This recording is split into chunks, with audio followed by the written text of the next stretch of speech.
Assalamualaikum. Hai teman-teman, bagaimana kabarnya? Sehat-sehat ya, jangan sakit-sakit.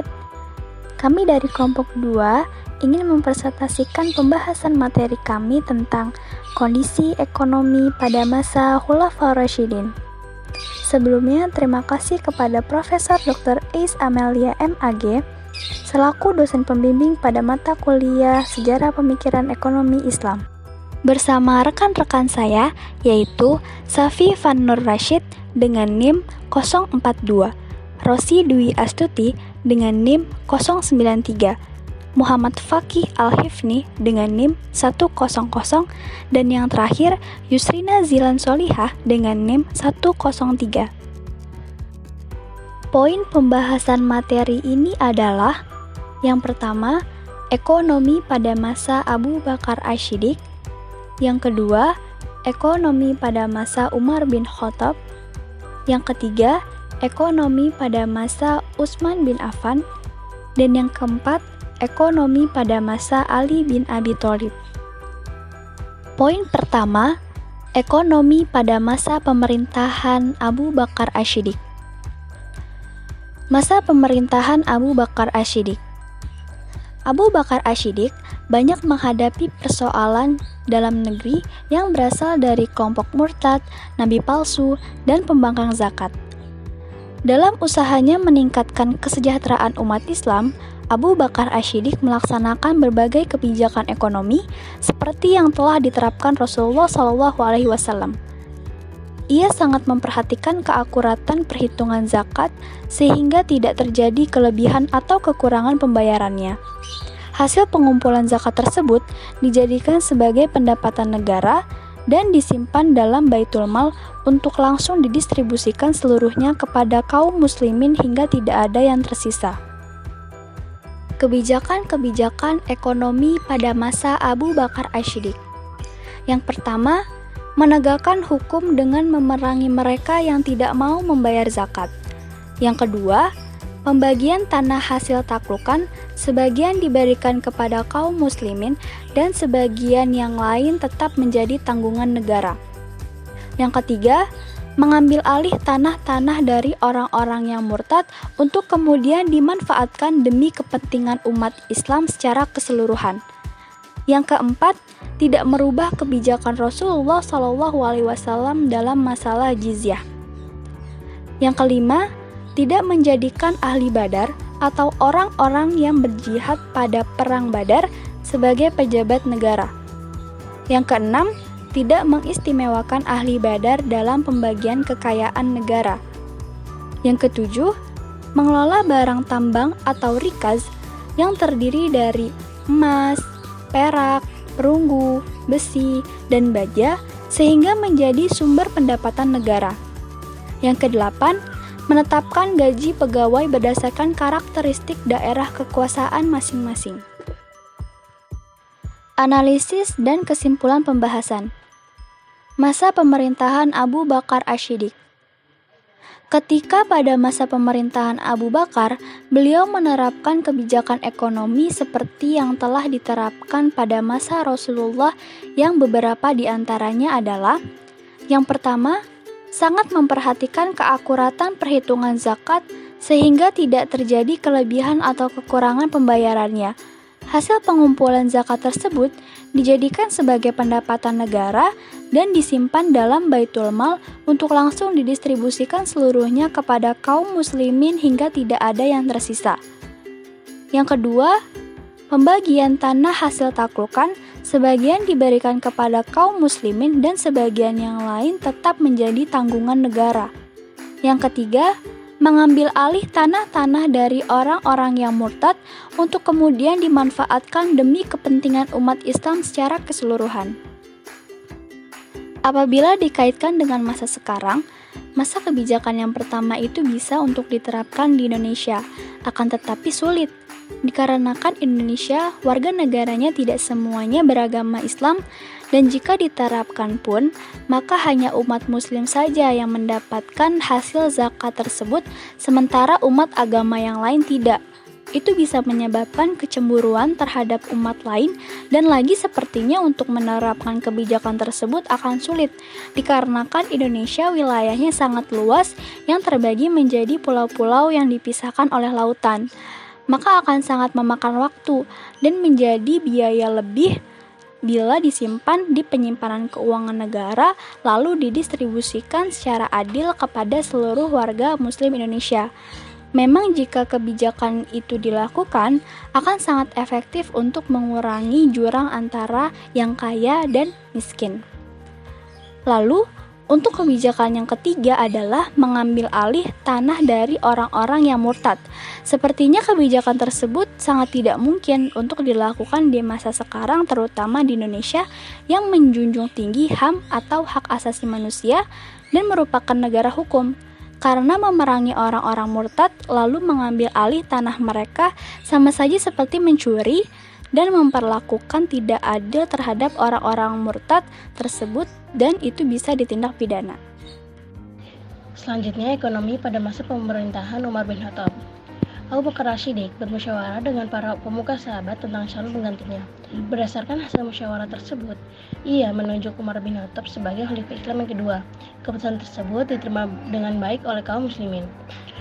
Pada masa pemerintahannya yang berlangsung selama 10 tahun, Umar bin Khattab banyak melakukan ekspansi hingga wilayah Islam meliputi Jazirah Arab, Palestina, Syria, sebagian besar wilayah Persia, dan Mesir. Karena perluasan daerah terjadi dengan cepat, Umar bin Khattab segera mengatur administrasi negara dalam mencontoh Persia. Administrasi pemerintah diatur menjadi 8 wilayah provinsi, yaitu Mekah, Madinah, Syria, Jazirah, Basrah, Kufah, Palestina, dan Mesir. Ia juga membentuk jabatan kepolisian dan jabatan tenaga kerja. Selanjutnya ada kebijakan ekonomi pada masa Umar bin Khattab. Yang pertama, kepemilikan tanah. Dalam memperlakukan tanah-tanah taklukannya, Khalifah Umar bin Khattab tidak membagi-bagikannya kepada kaum muslimin, tetapi membiarkan tanah tersebut tetap berada pada pemiliknya dengan syarat membayar kharaj dan jizyah. Yang kedua, zakat.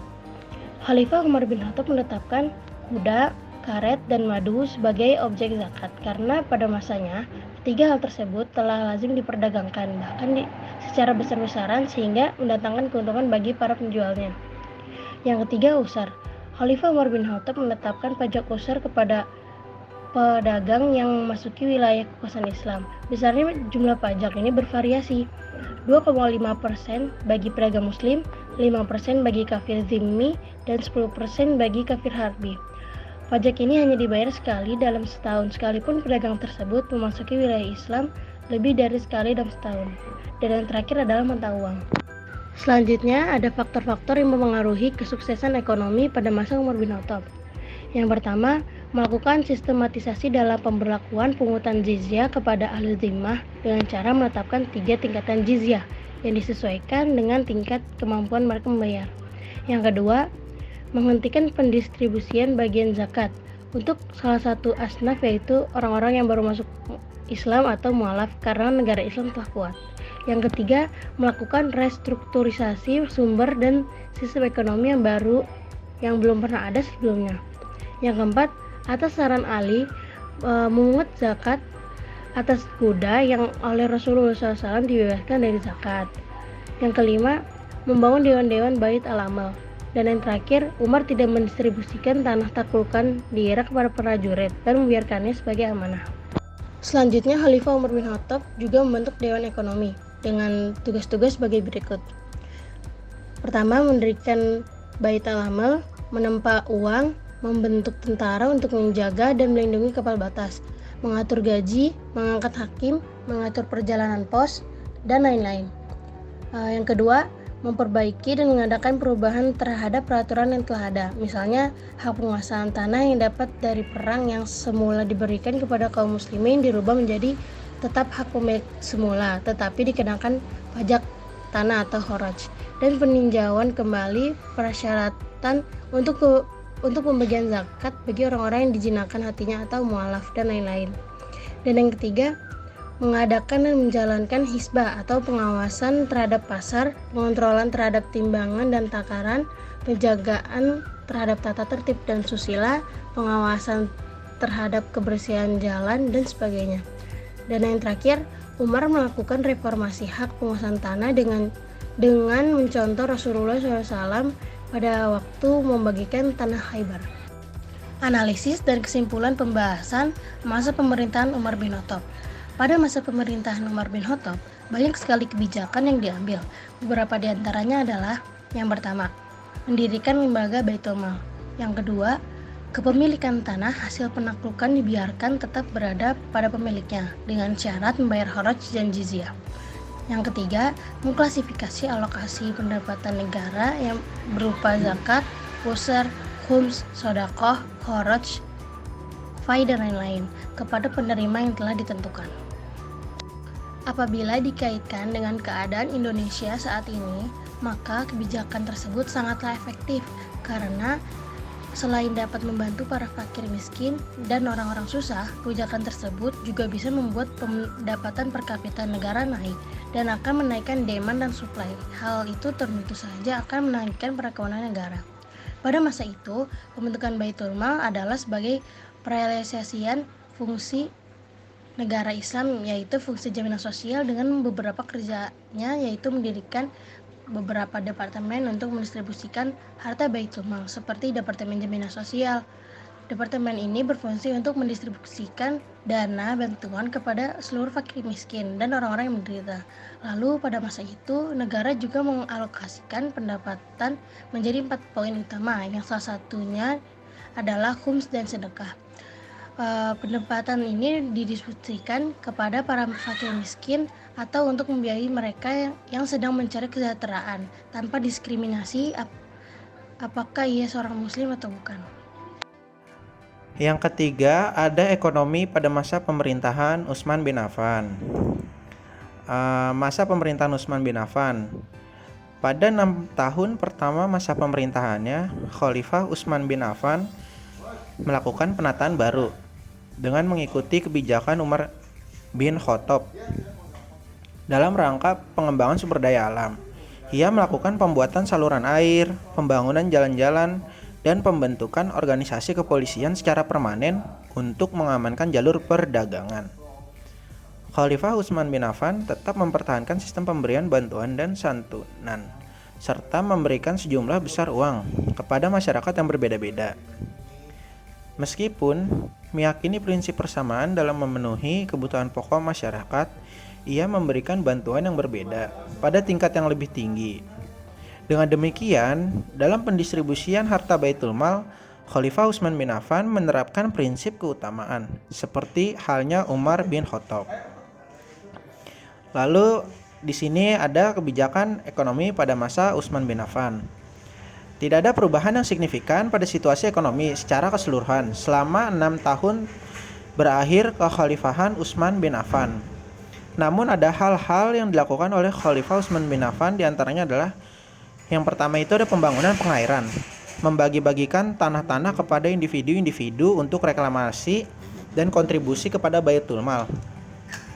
Dari hasil kebijakannya ini, negara memperoleh pendapatan sebesar 50 juta dirham atau naik 41 juta dirham jika dibandingkan pada masa Umar bin Khattab yang tidak membagi-bagikan tanah tersebut. Pembentukan organisasi kepolisian untuk menjaga keamanan perdagangan. Lalu yang selanjutnya itu ada pembangunan gedung pengadilan guna menegakkan hukum, dan yang terakhir itu ada kebijakan pembagian lahan luas milik Raja Persia kepada individu, dan hasilnya mengalami peningkatan bila dibandingkan dengan masa pemerintahan Umar bin Khattab, dan 9 juta 50 dan 9 juta menjadi 50 juta dirham. Pada masa pemerintahannya, Utsman tidak banyak melakukan perubahan serta mengeluarkan kebijakan. Utsman lebih banyak melanjutkan sistem yang telah dibuat oleh Umar. Salah satu kebijakannya adalah membagi-bagikan tanah-tanah negara kepada individu-individu untuk reklamasi dan kontribusi kepada Baitul Mal.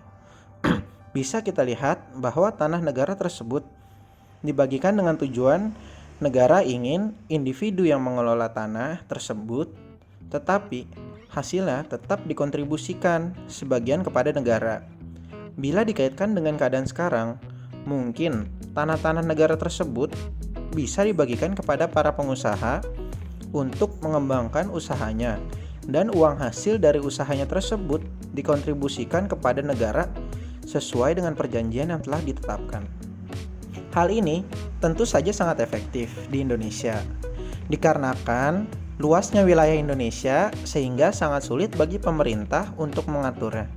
Dan alangkah lebih baik bila diserahkan kepada orang yang mampu mengurusnya untuk dikelola dan menjadi tambahan pemasukan negara.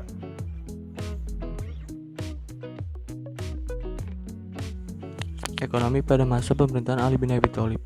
Masa pemerintahan Ali bin Abi Thalib yang hanya berlangsung selama 6 tahun selalu diwarnai dengan ketidakstabilan kehidupan politik. Ali bin Abi Thalib langsung mengambil beberapa tindakan, seperti memberhentikan para pejabat yang korupsi, membuka kembali lahan perkebunan yang telah diberikan kepada orang kesayangan Utsman, dan mendistribusikan pendapatan pajak tahunan sesuai dengan ketentuan yang telah diterapkan oleh Umar bin Khattab. Selama masa pemerintahan Ali, sistem administrasi Baitul Mal baik di tingkat pusat maupun daerah telah berjalan dengan baik. Kerjasama antara keduanya berjalan dengan lancar, maka pendapatan Baitul Mal mengalami surplus. Dalam pendistribusian harta Baitul Mal, Khalifah Ali telah menerapkan prinsip pemerataan. Selanjutnya ada kebijakan ekonomi pada masa Ali. Kebijakan ekonomi pada masa Ali ini terdapat 4 poin. Yang pertama ada pendistribusian seluruh pendapatan yang ada pada Baitul Mal, berbeda dengan Umar yang hanya menyisihkan untuk cadangan. Yang kedua, pengeluaran angkatan laut dihilangkan. Ketiga, kebijakan pengetatan anggaran. Yang keempat, hal yang sangat monumental adalah pencetakan mata uang sendiri atas nama pemerintahan Islam, di mana sebelum kekhalifahan Islam menggunakan mata uang dinar dan Romawi dan dirham dan Persia. Analisis masa pemerintahan Ali bin Abi Thalib. Pada masa pemerintahan Ali, banyak kebijakan-kebijakan yang telah diambil. Yang pertama, memberhentikan pejabat yang korupsi. Kedua, membuka kembali lahan yang telah diberikan kepada individu atau orang terdekat Utsman untuk dimanfaatkan kembali. Ketiga, menetapkan 1 hari untuk pembayaran zakat dan pendistribusian harta Baitul Mal. Pada masa itu, pembentukan Baitul Mal adalah sebagai perealisasian fungsi negara Islam, yaitu fungsi jaminan sosial dan dengan beberapa kerjanya, yaitu mendirikan beberapa departemen untuk mendistribusikan harta Baitul Mal, seperti Departemen Jaminan Sosial. Departemen ini berfungsi untuk mendistribusikan dana bantuan kepada seluruh fakir miskin dan orang-orang yang menderita. Lalu pada masa itu, negara juga mengalokasikan pendapatan menjadi 4 poin utama, yang salah satu diantaranya adalah khums dan sedekah. Pendapatan ini didistribusikan kepada para fakir miskin atau untuk membiayai mereka yang sedang mencari kesejahteraan, tanpa diskriminasi apakah ia seorang muslim atau bukan. Apabila dikaitkan dengan keadaan Indonesia saat ini, maka kebijakan tersebut sangatlah efektif, karena selain dapat membantu para fakir miskin dan orang-orang susah, kebijakan tersebut juga bisa membuat pendapatan per kapita negara naik dan akan meningkatkan demand and supply. Hal itu tentu saja akan menaikkan perekonomian suatu negara. Jika hal tersebut dikaitkan dengan Indonesia, kegiatan yang meningkatkan belanja negara berdampak pada kehidupan sosial ekonomi masyarakat. Pemerintah negara Islam tidak perlu lagi membuat jenis pengeluaran baru dan pembaruan setiap tahun, karena pasal dan penjelasannya sudah ditentukan oleh Allah Subhanahu wa Ta'ala, dan juga tidak perlu meminta persetujuan publik melalui perwakilannya di DPR.